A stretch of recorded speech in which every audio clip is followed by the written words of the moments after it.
Well, Amy, as we mentioned earlier, basketball season is now officially over, so you have more time to pay attention to some of the other great sports being played on the Hill. But if you've already filled your free time, don't worry, we've got everything you need to know in just 1 minute. Jesse Feitel and Caleb Lamb are on the clock. The Olympic Sports Minute starts right now.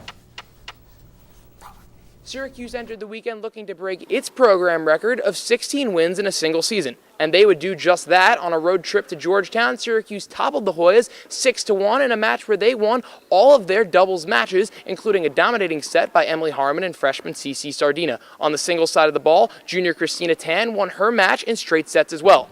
The Orange return home this Saturday morning to face Temple in its final regular season matchup of the year.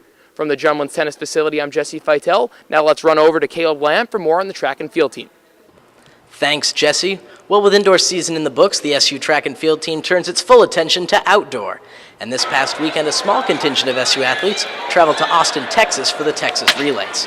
Of the 9 athletes, 2 graduate students, Michael LeBlanc and Bernard Bush, managed to post top 10 finishes in their respective events.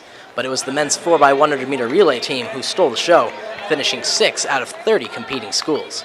Next up, the Orange heads to Tempe, Arizona for the Arizona State University Sun Devil meet on April 10th.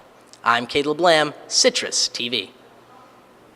Thanks, Caleb. Softball in action as well, so we're bringing in reporter Emily Knox halfway through the season to get us all caught up. Let's start with the offense. Who's had the biggest impact for the Orange? Biggest impact this season has been coming from a pair of newcomers, freshman center fielder Veronica Grant and the sophomore transfer from Georgia, Lysara Daniels, who are both huge threats on the base paths. 33 stolen bases split between the two of them.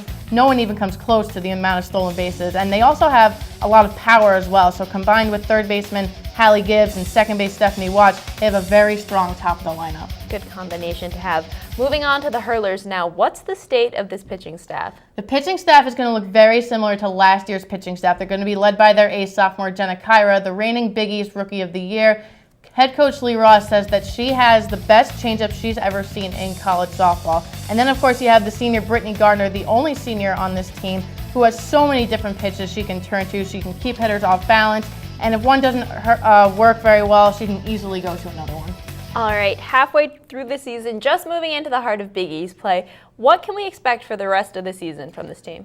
I think their record is going to get better. They've been floating around 500 for a while now, but they're getting into an easier part of their schedule. Keep an eye on freshman pitcher Stacey Kuick. She's had a very good game against Georgetown last weekend. And also Kelly Sacco, who her average isn't very good, but she's been very clutch, has been driving in a lot of runs for them. So keep an eye for the two of them to break out a little bit. Definitely look out for them. All right, Em, thanks a lot.